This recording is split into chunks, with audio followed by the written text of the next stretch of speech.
नमस्कार। मैं अज्जू। और इस वक्त हम सभी लोग एक बहुत ही भयावह दौर से गुज़र रहे हैं। तो मेरा ये मकसद बिल्कुल भी नहीं है कि आपके जीवन में दखल अंदाज़ी की जाए, लेकिन कुछ बातें हैं, कुछ अनुभव है जो मैं साझा करना चाह रहा था। पिछले वर्ष कोविड को बहुत करीब से देखा, कुछ बहुत बुरे अनुभव और कुछ अच्छे भी परिणाम सामने आए।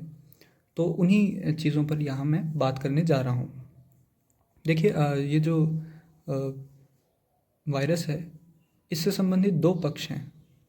पहला आपका शारीरिक, दूसरा मानसिक या मनोवैज्ञानिक। जो शारीरिक पक्ष है उसके बारे में हम लोग अभी थोड़ा बहुत जान चुके हैं, जैसे कि सोशल डिस्टेंसिंग, मास्क का प्रयोग, सैनिटाइजर्स का प्रयोग, बाज़ार वगैरह में कम जाना। तो ये चीज़ें तो हम समझ चुके हैं। लेकिन कुछ यंत्र हैं जिनसे हम अभी भी अपरिचित हैं, खासकर ग्रामीण क्षेत्र के लोग जो हैं वो नहीं जानते। तो उनके बारे में बात करूँगा। तो सबसे पहले तो आप समझते ही हैं कि कोविड जो है वो आपके सीधे प्रत्यक्ष रूप से फेफड़ों पर असर करता है, फेफड़ों पर उसका प्रभाव पड़ता है और श्वसन क्रिया जो है वो आपकी प्रभावित होती है।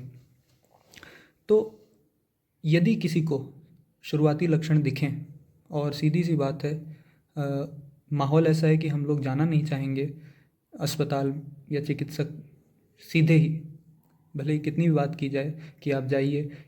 कुछ तो सिस्टम भी ऐसा ही है, इतनी चीज़ें सुगम नहीं हैं।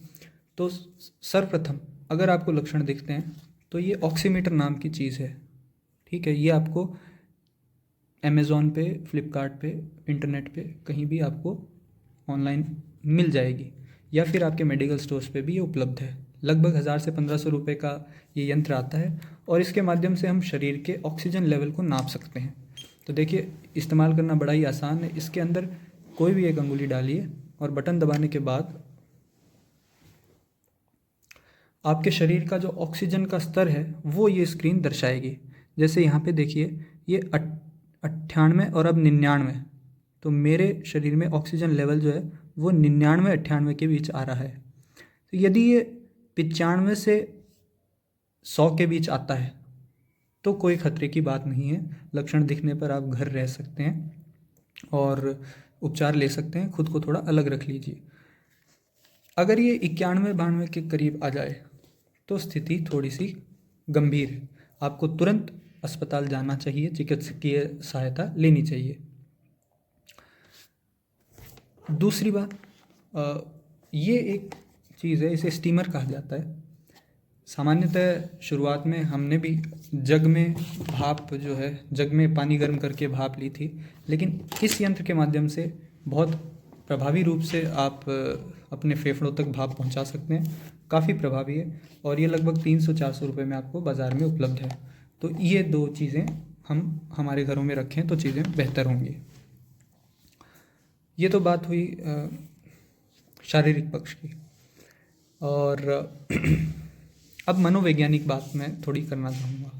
देखिए, कोविड जो है उससे ज़्यादा कोविड का डर घातक है। मैं इस वक्त ये वीडियो भी इसलिए बना रहा हूँ क्योंकि बहुत ही भय का माहौल है, डर लगता है। तो उस डर से यदि आप थोड़ा सा सामंजस्य बैठा पाएँ तो थोड़ा ठीक रहेगा। कुछ चीज़ें हैं जैसे कि हमारे मोबाइल पर आने वाले भड़काऊ संदेश, डरावनी बातें, टीवी के द्वारा दिखाई जाने वाली चीज़ें, उनसे थोड़ा सा खुद को दूर रखिए। क्योंकि आपको याद होगा पिछले वर्ष भी हमारे मीडिया में, हमारे सोशल मीडिया में इस तरह की चीज़ें आई कि देश में सांप्रदायिक जो सौहार्द है वो बिगड़ा था और लगभग दंगे होने की नौबत आ चुकी थी। सौभाग्यवश ऐसा नहीं हुआ और ऐसा फिर ना हो। हमें देखिए 1 साल लग गया, लगभग 1 साल से भी ज़्यादा लग गया ये समझने में कि कोविड किसी को भी हो सकता है, किसी को भी हो सकता है। तो इन चीज़ों से बचें।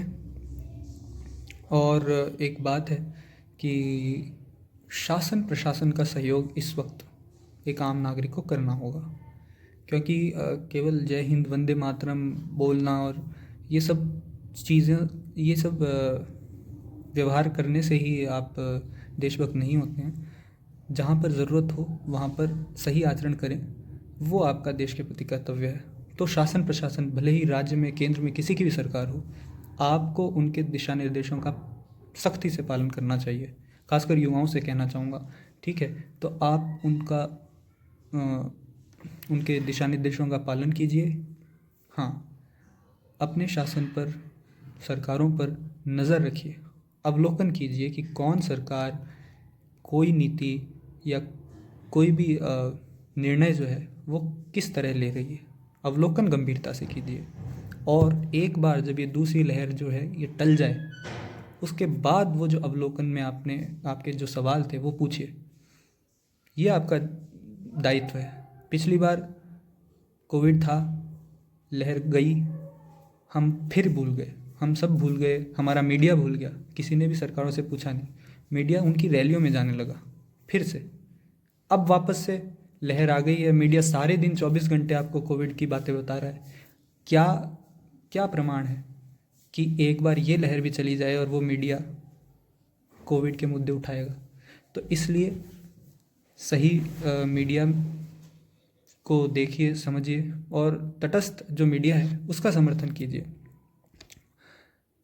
अवलोकन कीजिए, और एक बार ये लहर चली जाए उसके बाद सवाल पूछिए। इस वक्त तक यदि हम हमारी सरकारों का साथ ना दें तो चीज़ें और ज़्यादा बिगड़ जाएंगी, क्योंकि सारे संसाधन, सारी नीति निर्माण सरकारें ही करेंगी और हम सब उन्हीं के पीछे हैं। इस वक्त हमारे ही चुने हुए प्रतिनिधि हैं, तो उनका सहयोग कीजिए, चाहे किसी की भी सरकार हो।